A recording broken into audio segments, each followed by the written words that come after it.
Pope Francis, leader of the Catholic Church and head of Taiwan's sole remaining ally in Europe, dies at age 88.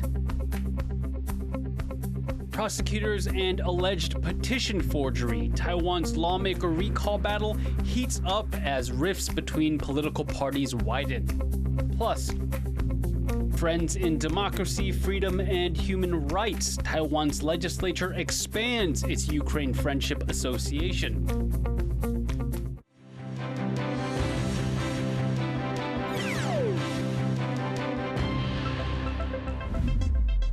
A warm welcome to TaiwanPlus News. I'm Liao. Pope Francis has died aged 88. He led the Catholic Church with a mission to modernize, putting love, compassion, and inclusion at the heart of his message, no matter a person's race, sexuality, or status. Bryn Thomas reflects on his legacy. Pope Francis, the 266th leader of a Roman Catholic Church, has died in the Vatican City on Easter Monday, hours after being seen publicly for the last time during Easter. In Asia and around the world, an outpouring of grief marks a papacy committed to interfaith dialogue, social justice, and world peace. Il cielo ci benedirà, se in terra e sul mare sapremo perderci cura dei più deboli. Se sapremo superare la paralisi della paura e il disinteresse che condanna a morte con guanti di velluto. Born Jorge Mario Bergoglio, December 17, 1936 in Argentina, to Italian immigrant parents, Pope Francis studied chemistry before joining the Jesuits in 1958, aged 21. He was ordained in 1969 and became the Cardinal of Buenos Aires in 2001 under Pope John Paul II. In 2013, Francis made history as the first non-European pope in 1,200 years, stepping in after Pope Benedict resigned. He inherited a church in crisis, reeling from a financial scandal, ongoing criticism over child sexual abuse by priests, and declining influence in the West. In the face of these challenges, Francis took a different approach, one of openness and inclusion. Le persone di tendenze omosessuali sono figli di Dio. Dio li vuole bene. Dio li accompagna. His first steps taken as Pope, in his modest black papal shoes, put the Church on a different path, towards reform over tradition and modesty over ostentation. Quando vedo un prete o una suora con la macchina ultimo modello, ma non si può. During his 12-year papacy, Pope Francis championed migrant rights, environmental protection, peace in Ukraine and the Middle East, and global reconciliation. In doing so, he reshaped the world's largest Christian church and its 150 million members in Asia. Que el uso de la energía atómica con fines de guerra es hoy más que nunca un crimen, no solo contra el hombre y su dignidad, sino contra toda posibilidad de futuro en nuestra casa común. Francis pushed for peace on the Korean peninsula. He called for dignity and reconciliation in Myanmar while stopping short of directly addressing the Rohingya crisis. In the Philippines, he supported marginalized communities and urged for peace among different religious groups. Francis's approach to Taiwan and China was delicate. His papacy continued the Vatican's official ties with Taiwan. The Holy See remains Taiwan's only official ally in Europe, but his papacy also sought engagement with China, approving a deal with Beijing on appointing bishops in 2018, despite China doing so without church approval. Ai cattolici cinesi li chiedo di essere buoni cristiani e buoni cittadini. With Pope Francis's death, cardinals will soon gather at the Vatican to choose his successor. But the Church's future remains unclear. He leaves behind a more humanist institution, but one still facing significant challenges. As the world and the Holy See face an increasingly uncertain future, Francis's call for peace, compassion, and reconciliation may prove more important than ever.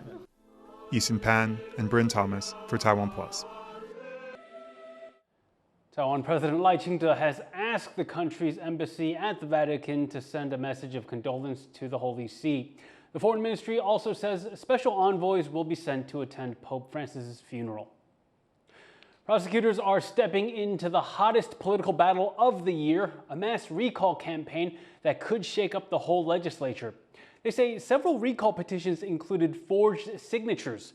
With the investigations in full swing and partisan mistrust growing, both sides are digging in deeper. John Van Trieste reports. A political storm is sweeping the country, centered on petition counting booths like this one. The ruling and opposition blocs are targeting each other's lawmakers with mass recall campaigns. But prosecutors say a campaign to recall 2 ruling Democratic Progressive Party lawmakers for the city of Kaohsiung used forged signatures to boost its petition numbers. This man, campaign leader Xu Shangxian, is in detention over the alleged forgeries. And one of the lawmakers his campaign targeted says there are likely more people responsible for the fake signatures behind the scenes. 今天双罢节的负责人已经承认是他亲手抄的名单，负责提供名册的人在哪里？背后的主谋应该要尽快的出面说明，并且承担责任。 But Xu Shangxian's father says the forgery accusations were groundless to begin with. 怎么会有抄名册的事情？没有，可能有些写的潦草，可能有些笔误，或是有些不清楚地方。我们志工经过查证之后，来重新誊稿，誊稿之后，我们也电话请当事人回来补签个名。 The case in Kaohsiung is just one of several recall petitions being investigated for allegedly fake signatures. As prosecutors continue their probes, the coming days look to be even stormier in the political arena as both blocs prepare for battle. The opposition Kuomintang's chair, Eric Zhu, has vowed unity with its smaller opposition partner, the Taiwan People's Party, with a 2-party summit scheduled for Tuesday. 不要想在这个过程当中制造蓝白对立，更不要想在这个过程当中分裂在野党、分裂国民党。我们一定会团结一致。 And it also plans a Taipei rally of its own on Saturday, following a rival rally backed by the DPP over this past weekend. The DPP is condemning the plans, but not stepping back. 如果不是要进行福国利民的政策讨论，只是奠基于祸国殃民的政治操作，彼此来进行权力的交换，来获得打击执政党、打击自己的国家，那这场高峰会议存在的意义实在毫不正向，也毫不正当。 With no signs of de-escalation, a full-on battle of the parties looks more and more likely. An unprecedented showdown that could take down many political careers and upend the legislature. John Su and John Van Trieste for TaiwanPlus. Taiwan will be one of the first countries to negotiate with the United States to avoid new tariffs, according to the country's foreign minister. 我们已经在优先名单，而且同步平行在展开台美的谈判。所谓外传我们不在优先名单啊，这有出入。 Lawmakers grilled Ling Jialong after U.S. Commerce Secretary Scott Bessent recently left Taiwan out when commenting on countries with priority in initial negotiations. Washington has paused a 32% tariff on most Taiwanese products for 90 days. But U.S. President Donald Trump says tariffs targeting semiconductors and electronics are in the works. U.S. Defense Secretary Pete Hegseth sent details of a U.S. attack on Iran-backed Houthi rebels to his family and his lawyer, according to a New York Times report. Hegseth shared the information through the chat app Signal, which is not cleared for classified U.S. government communication. It's the second such leak on Signal reported in recent months. In March, a journalist was added to a chat group on the app where plans for that same attack were shared. Information in the leak included weapons used in the strike and a timeline of the attack. In January, China's DeepSeek debuted a new generative AI model that took the world by storm. The company claimed its AI assistant was as good or better than U.S. rivals like OpenAI's ChatGPT and could be trained at a fraction of the cost. The development also raised doubts about the U.S.'s approach of slapping export controls on China and stoked national security concerns. To learn more, Chris Gorin spoke with Matt Pearl, an analyst at the Center for Strategic and International Studies. Over there at CSIS, you recently released a report on DeepSeek and its geopolitical implications, including some previously unreported information about chip smuggling and the specific technologies that they're using. So for our audience, maybe just remind us a little bit about why DeepSeek caused such a panic when it first came out, and also the main findings of this report. Before DeepSeek came out, we thought that the non-PRC companies like Meta and Anthropic and OpenAI really had moats, which means that they were protected against other AI players because of the scale of the investments they could make, their access to very high-end chips, and their ability to consume energy. And so we thought that all of those things really meant that it would be difficult or impossible for PRC companies to do the same. And what we discovered with DeepSeek is that the PRC companies are becoming very innovative. We saw this with Huawei, right, where they were cut off from Western chips. Some of them are smuggled in, obviously, or they obtain illicitly. But the reality is that they also get very creative about using lower end chips in order to do these workloads and to make advancements. And so in the case of DeepSeek, we saw basically them leveraging the same sorts of techniques that Huawei did in terms of using these lower end chips very efficiently. And so it does raise questions about the effectiveness of export controls. Where are U.S. export controls effective at slowing down Chinese AI development, and where do they seem to sort of be failing at that goal? So I would say that it's not clear that the export controls are slowing down development significantly. I think if you look at what the export controls do, they impose costs, meaning that it's more expensive. It can be challenging for the PRC. They have to find workarounds, and so it can make things more costly for them in some ways. But ultimately, if they're determined to develop these models using some smuggled chips, some stockpiled chips, as well as some lower end chips, they're going to be able to do it in relatively fast time. So ultimately, do you feel that these export controls on chips and AI diffusion are an effective policy and a wise policy moving forward? I think that they should be one tool in the arsenal that the U.S. and its allies and partners use. I do think that, as I mentioned, it's important to balance the benefits and the costs. And when I say benefits, I mean that you're making it more difficult for the PRC. But it should be one tool. It's not a panacea. And I think that there was a view that it was a panacea.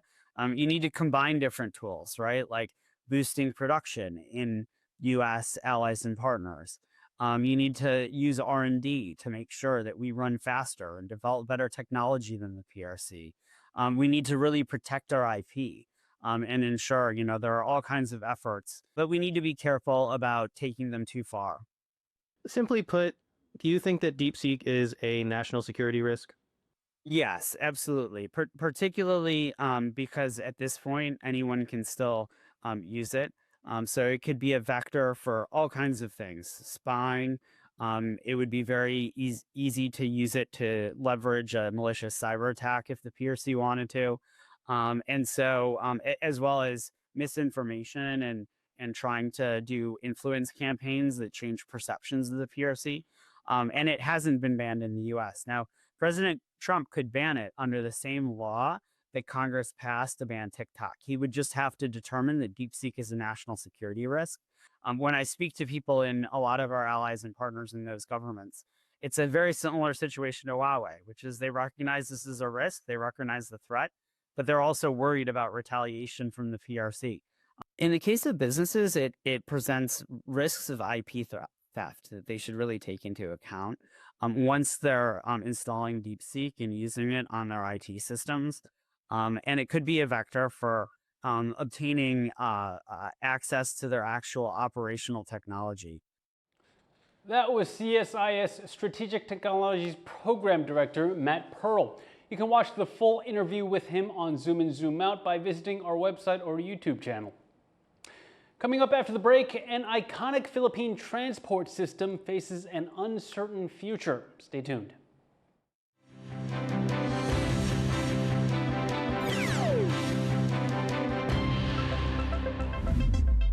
For more news from Taiwan and around the world, download our app or check out the TaiwanPlus website. Ready? Go. Ready? Just jump. Okay, jump!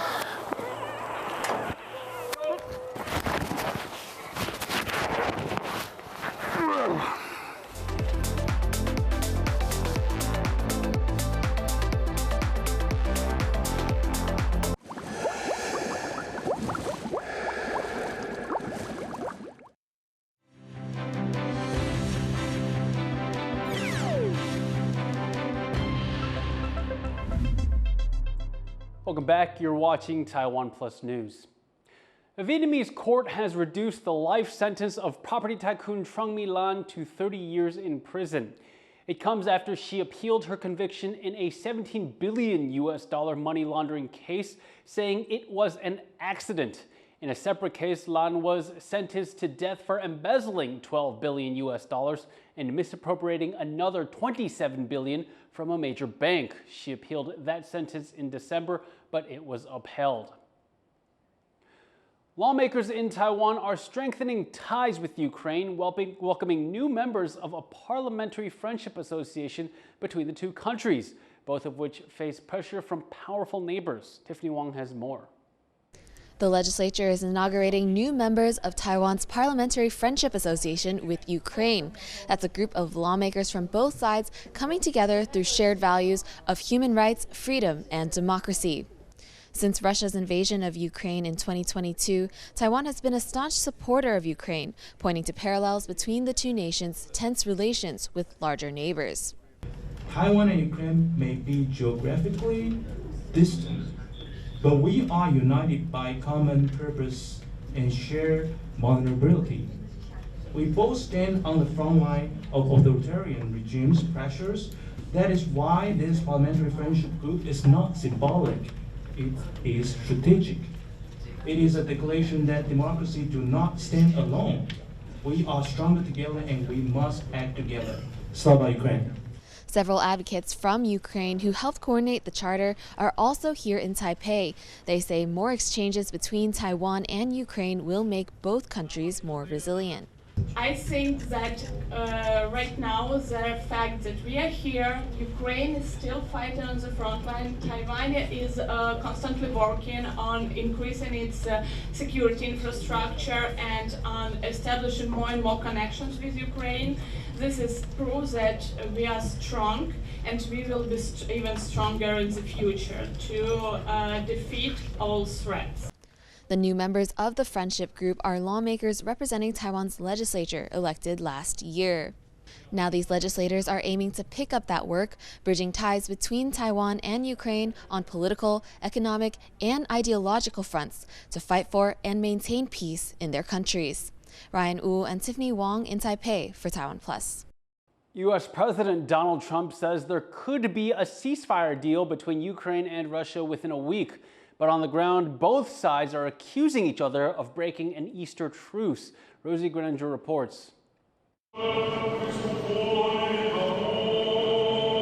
Ukrainians gather for Easter celebrations across the war-torn country.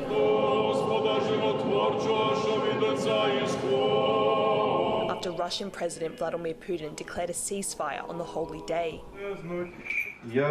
But with continued fighting reported on multiple fronts, many in Ukraine, from the church to the front line, were skeptical that Russia would stick to its word. The shelling has continued. We can see it on the news, for example, in Kherson. Also, assaults and shelling continued on the front line. There's no indication of a ceasefire. And I think that was expected because we know who we've been dealing with for the past 3 years. Look, I think there will be no ceasefire because Russia never keeps its word. You simply can't believe them. There will be no ceasefire. Ukrainian President Volodymyr Zelensky says the Russian army violated the ceasefire almost 3,000 times. While Russia's defense ministry says Ukraine broke the truce 1,000 times, leaving many Russians, who are also celebrating Easter, questioning whether Ukraine is serious about the ceasefire. To be honest, I don't have hopes on the Ukrainian side. They've deceived us so many times. I do not trust them. I watched Zelensky's reactions very closely. There was nothing about the ceasefire. There were just some vague statements, nothing giving any confidence that we won't be shelled. Ukrainian officials say their military actions were purely defensive, responding to ongoing Russian aggression. After the temporary ceasefire lapsed, Zelensky proposed a 30-day halt to drone and missile strikes on civilian infrastructure, with the possibility to extend. The Kremlin says there's been no order to extend the ceasefire. But US President Donald Trump, who has been making efforts to broker an agreement between the two sides, wrote on social media that a deal could be made this week.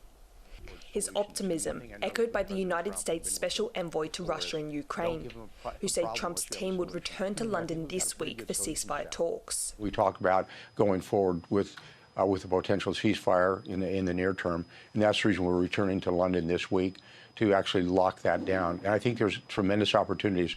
Opportunities Kellogg says that don't include Ukrainian membership to the NATO military alliance. With the 30-hour Easter truce now expired, fighting has well and truly resumed between Kyiv and Moscow. But as the US boasts confidence that a deal can be made soon, Zelensky is urging his people not to give up hope that peace can be achieved. Dolphine Chen and Rosie Greninger for TaiwanPlus. The U.S. and the Philippines have begun their annual joint military drills amid tensions with China. The head of the Philippine Armed Forces spoke at the opening ceremony for the exercises called Balikatan, or shoulder to shoulder. These initiatives are not solely about demonstrating power. They epitomize partnership in action, dedicated to safeguarding people, preserving peace, and preparing for future challenges. More than 14,000 Filipino and American soldiers are taking part in this year's Balikatan exercises around the Philippines. The drills come amid increasing confrontations between Beijing and Manila in the South China Sea over their competing territorial claims. Other countries, including Australia and Japan, will also take part in the exercises. They include air and missile defense drills and maritime strikes and will run until May 9th. A cultural icon in the Philippines is facing an uncertain future. Jeepneys have been plying the roads for generations, but they and their drivers are coming up against an effort to modernize the country's transport system. Louise Watt reports from Manila.